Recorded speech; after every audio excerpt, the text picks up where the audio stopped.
पुजारी जी का बेटा जैसे ही दौड़कर कुंड के पास आया, उसने देखा कि पुजारी जी पानी के अंदर तड़प रहे थे।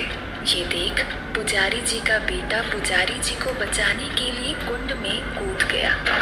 जैसे ही वो कुंड में कूदा, वो ये देखकर चौंक गया कि भले ही पानी इतना था कि जिसमें पुजारी जी पूरी तरह डूब सकते थे, लेकिन फिर भी अगर पुजारी जी थोड़ी भी कोशिश करते तो आराम से उस कुंड के पानी से अपना चेहरा बाहर निकाल सकते थे।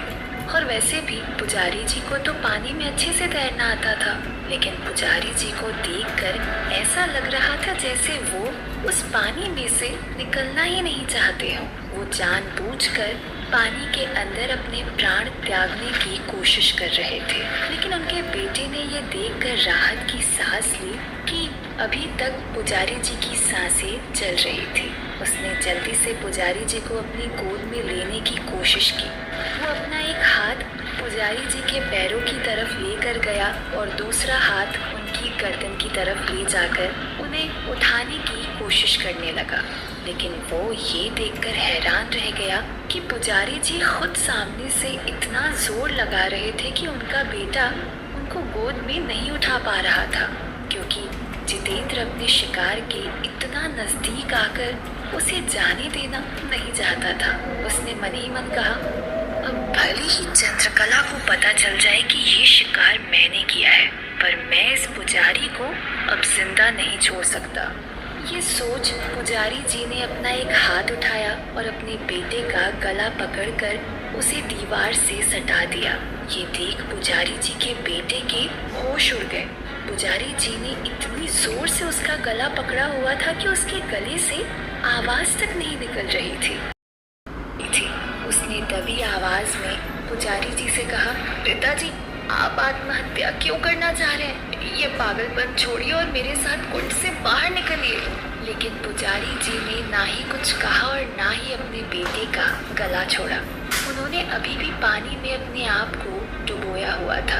कुंड काफी गहरा था और रात भी हो चुकी थी, इसीलिए कुंड के ऊपर खड़े लोगों को कुछ दिखाई नहीं दे रहा था। आखिर अंदर चल क्या रहा है? तभी उनमें से कोई एक आदमी दौड़कर एक मोटी रस्सी ले आया। उसने वो रस्सी कुंड के अंदर डाल दी।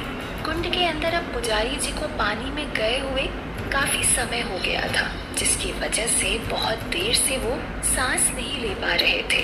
अब अंदर ही अंदर उनका दम घुटने लगा था, लेकिन चूंकि उनके बेटे का गला पुजारी जी ने नहीं बल्कि जितेंद्र ने पकड़ा हुआ था, इसीलिए गले पर पकड़ अभी भी उतनी की उतनी ही थी। उनका बेटा काफी कोशिश कर रहा था, लेकिन फिर भी पुजारी जी से अपने आप को छुड़ा नहीं पा रहा था। पर उसके कुछ ही देर बाद जितेंद्र ने देखा कि पुजारी जी ने अपना दम तोड़ दिया था और उनकी आत्मा उनका शरीर छोड़ रही थी। ये देख जितेंद्र की खुशी का ठिकाना नहीं रहा। जैसे ही जितेंद्र ने पंडित जी की आत्मा को उनके शरीर से अलग होकर जाते हुए देखा, अगले ही पल जितेंद्र ने भी पुजारी का शरीर छोड़ दिया। कुंड के बाहर हवा में उड़ते हुए पुजारी जी के साए को अपने अंदर समाहित कर लिया। जैसे ही पुजारी जी और जितेंद्र का साया एक हुआ, आसमान में एक बहुत जोर की बिजली कड़की, जिसकी आवाज चारों ओर हवाओं में गूंज गई। अचानक इस तरह की बिजली कड़कने से वहां मौजूद सभी लोग एकाएक डर गए। ये देख पुजारी जी की पत्नी को किसी अशुभ संकेत का आभास हुआ। उन्होंने कुंड की तरफ देखा, जोर से रोते हुए कहा, बेटा क्या हुआ? बाहर क्यों नहीं आ रही हो? कुंड के अंदर जैसे ही जितेंद्र ने पुजारी जी का शरीर छोड़ा था, वैसे ही अपने बेटे की गर्दन पर उनके हाथ की पकड़ कमजोर पड़ने लगी थी। गर्दन छोड़ते ही पुजारी जी के बेटे ने पुजारी जी को संभाला और गोद में उठाकर ऊपर खड़े लोगों को रस्सी खींचने के लिए कहा। बाहर खड़े लोग धीरे धीरे रस्सी ऊपर की तरफ खींचने लगे।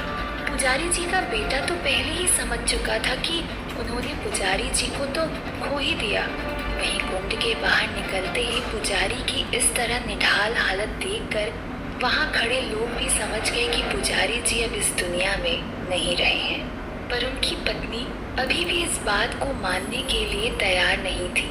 जैसे ही उनके उनके बेटे ने पुजारी जी को जमीन पर लिटाया, उनकी पत्नी उनके शरीर के पास गई और पुजारी जी की छाती पर चढ़कर उसे जोर जोर से दबाकर उनके अंदर का पानी निकालने लगी। पीछे खड़े उनके बेटे, बहू और गांव वालों की आंखों से आंसू बहने शुरू हो गए थे। जब पुजारी जी की पत्नी ने देखा कि कोई भी आदमी पुजारी जी के शरीर से पानी निकालने में मदद नहीं कर रहा था, तो ये देखकर वो कांपते कांपते उठी और अपने बेटे के पास जाकर रुंधे गले से कहने लगी, बेटा रो क्यों रहा है? रो मत और अपने पिताजी के शरीर से पानी निकाल, इनको कुछ नहीं हुआ है। पर उनका बेटा टस से मस नहीं हुआ, बस रोए जा रहा था। ये देख पुजारी जी की पत्नी झल्लाते हुए वापस गई और फिर जोर जोर से छाती को दबाने लगी। वो भी जानती थी कि उनके पति अब नहीं रहे हैं, लेकिन फिर भी उनकी आत्मा मानने को तैयार नहीं थी। वो रोते रोते दबाए जा रही थी और कहे जा रही थी, कुछ नहीं हुआ इनको, मैं जानती हूँ कि कुछ नहीं हुआ इनको। ये देख अब पुजारी जी का बेटा अपनी माँ को उठाकर अपने सीने से लगाते हुए बस इतना ही कह सका, नहीं माँ नहीं। जैसे ही पुजारी जी की पत्नी ने ये सुना, वो जमीन पर घुटनों के बल गिर पड़ी और फूट फूट कर रोने लगी। देखते ही देखते पूरे घर में एक मातम पसर गया। घर में जहाँ मातम पसर गया, वहीं जितेंद्र खुशी के मारे जोर जोर से हंस रहा था।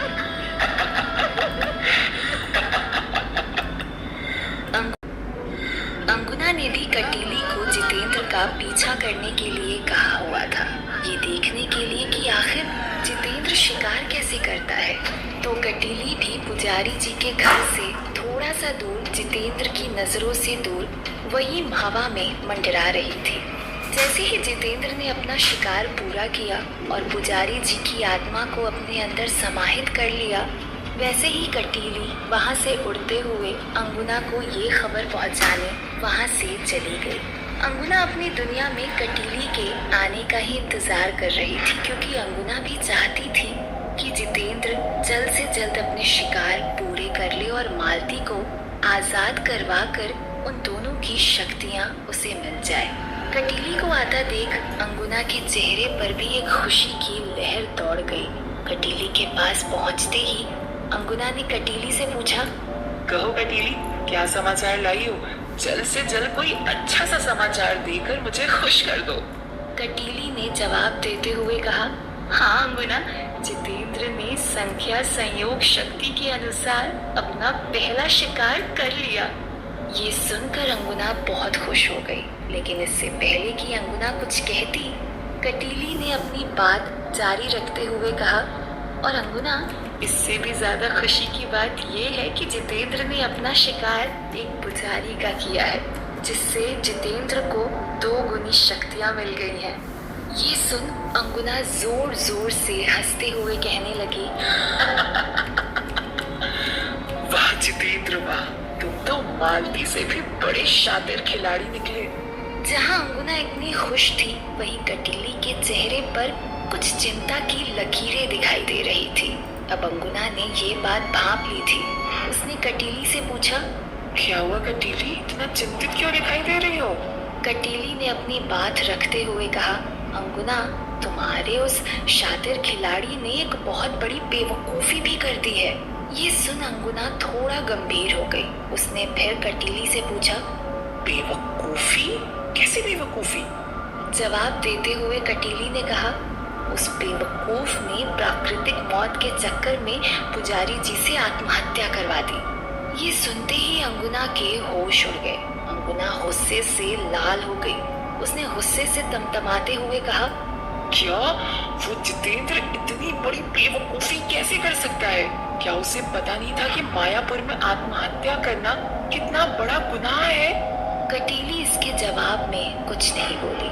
अंगुना ने अपनी बात जारी रखते हुए कहा, कटीली, बस इस बात का ख्याल रखो कि मायापुर वाले कहीं पुजारी का अंतिम संस्कार मायापुर में ना कर दे। अगर ऐसा हुआ तो बहुत बड़ा अनर्थ हो जाएगा। मुझे मजबूरन मायापुर पे हमला करना पड़ेगा।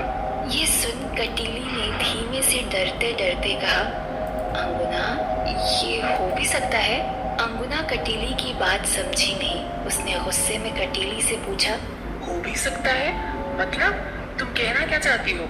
जवाब में कटीली ने कहा, क्योंकि चंद्रकला इस वक्त मायापुर में नहीं है और सिर्फ चंद्रकला ही है जो इसे रोक सकती है। अगर मायापुर वालों ने उस नई रुदाली से अंतिम संस्कार करवा लिया तो तुम्हारा डर यकीन में बदल सकता है। और इस वक्त चंद्रकला कहाँ है ये मैं भी नहीं जानती हूँ। ये सुन अंगुना ने गुस्से में चिल्लाते हुए कहा, अरे तो जाओ कटीली और सुबह होने से पहले चंद्रकला को किसी भी हालत में लेकर आओ मायापुर में और इस अनर्थ को होने से रोको। जाओ। ये सुनते ही कटीली एक पल के लिए भी नहीं रुकी और तुरंत वहां से चली गई। चंद्रकला इन सबसे बिल्कुल अनजान शहर के बस अड्डे पर अभी भी मायापुर आने के लिए किसी साधन का इंतजार कर रही थी। हालांकि चंद्रकला को इस बात का पता नहीं था, लेकिन फिर भी उसकी बढ़ती बेचैनी उसे बार बार ये एहसास दिला रही थी कि मायापुर में कुछ ना कुछ गलत हो रहा है। यही कटीली के साथ भी ऐसा ही कुछ हो रहा था। उसे भी जरा भी अंदेशा नहीं था कि इस वक्त चंद्रकला है कहाँ, क्योंकि चंद्रकला तो टीले वाले बाबा के अलावा कहीं और नहीं जाती थी। और आज कटीली ने चंद्रकला को टीले वाले बाबा के रास्ते पर नहीं बल्कि विपरीत दिशा में जाते हुए देखा था। इसीलिए कटीली ने चंद्रकला को उसी दिशा में ढूंढना शुरू कर दिया था। लेकिन बहुत ढूंढने के बाद भी कटीली चंद्रकला के आसपास भी नहीं पहुंची थी, क्योंकि कटीली उसे आसपास के गांवों में ढूंढ रही थी और चंद्रकला उससे बहुत दूर शहर के बस अड्डे पर बैठी हुई थी। इधर पुजारी जी के पार्थिव शरीर को घर के आंगन में बीचों बीच लिटा दिया गया था। जिस वक्त पुजारी जी की मौत हुई थी उस वक्त से सभी लोगों को झटका लगा, इसीलिए कोई भी अपने आंसू रोक नहीं पाया था। लेकिन अब जब घर की औरतों को समझाया गया कि मायापुर की औरतें किसी की मौत पर रो नहीं सकती, तो सब औरतें वहीं आंगन में पुजारी जी के सामने जिंदा लाश बने हुए बैठी थी। पूरे घर में एक सन्नाटा पसरा हुआ था। आसपास के लोगों को भी पुजारी जी के बारे में पता चल चुका था, इसीलिए आसपास के घर के और भी लोग आ गए। लेकिन पुजारी जी का बेटा इन सबसे दूर एक कोने में अपने आंसुओं को दबाए बैठा हुआ था। उसे अभी भी ये ख्याल सताए जा रहा था कि आखिरकार पिताजी ने आत्महत्या क्यों की, लेकिन उसने इस बारे में किसी को कुछ नहीं कहा, क्योंकि आत्महत्या का पता चलेगा तो 100 सवाल उठेंगे उन पर, और वो नहीं चाहता था कि पिताजी ने जिंदगी भर में जो ख्याति पाई है, जाने के बाद उनकी वो ख्याति मिट्टी में मिल जाए। तभी पड़ोस के एक चाचा पुजारी जी के बेटे के पास आए और कहा, बेटा अब जो भी अंतिम क्रिया होनी है वो सुबह भोर में ही होगी, तो चंद्रकला को भी सुबह भोर में ही खबर भिजवा देना। पुजारी जी के बेटे ने बिना उनकी तरफ देखे ही हामी में सिर हिला दिया। लेकिन उनके पास खड़े एक आदमी ने कहा, पर चाचा सुना है कि चंद्रकला तो गांव में है नहीं, कहीं बाहर गई हुई है। ये सुनकर चाचा थोड़ा चिंतित हो गए, लेकिन अगले ही पल उन्होंने कुछ सोचते हुए कहा, अरे तो क्या हो गया, रेशमी तो यही है ना, है तो वो भी एक रुदाली ही, उससे ही करवा लेंगे सारे काम। ये बात वहाँ खड़े सभी लोगों को राज आई। पुजारी जी के बेटे ने भी इस बात में हामी भर दी। योगेंद्र और उसके आदमी अभी भी टीले वाले बाबा की कुटिया के बाहर उन लोगों के जाने का इंतजार कर रहे थे।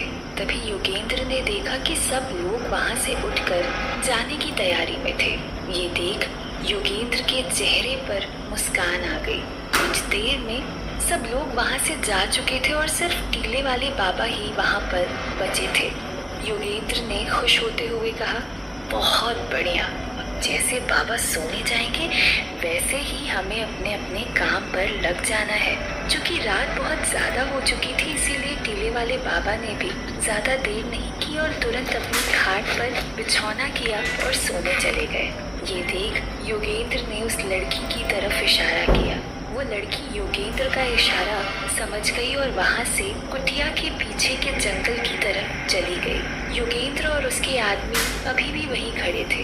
तब तक टीले वाले बाबा को भी हल्की हल्की नींद आने लगी थी। तभी उनके कानों में किसी बच्चे के रोने की आवाज आई। बच्चे के रोने की आवाज सुनकर टीले वाले बाबा की एक झटके में ही आंख खुल गई। जब उनकी आंख खुली तो देखा कि किसी के रोने की आवाज नहीं आ रही थी। ये देख टीले वाले बाबा को लगा कि शायद उन्होंने कोई सपना देखा होगा और वो फिर से सोने की कोशिश करने लगे। लेकिन जैसे ही उन्होंने आंख बंद की उन्हें वापस एक बच्ची के रोने की आवाज आई। अब उनको यकीन हो गया कि ये कोई सपना नहीं बल्कि सच्चाई है। टीले वाले बाबा ने मन ही मन कहा, इस वक्त यहाँ किसकी बच्ची हो सकती है? नहीं कोई अपनी बच्ची को यहाँ छोड़कर तो नहीं चला गया? ये सोच टीले वाले बाबा उठकर अपनी कुटिया के पीछे के जंगल की तरफ निकल गए। उधर टीले वाले बाबा जंगल की ओर बढ़े और इधर योगेंद्र के आदमी कुटिया की तरफ जाने लगे। दूसरी तरफ समय बीत रहा था और कटीली अभी भी चंद्रकला की तलाश में इधर उधर भटक रही थी। क्या कटीली समय रहते चंद्रकला तक पहुंच पाएगी या रेशमी ये अंतिम संस्कार कर देगी? और क्या योगेंद्र टीले वाले बाबा को बेवकूफ बनाकर ले आएगा कैद मालती के साए की बोतल?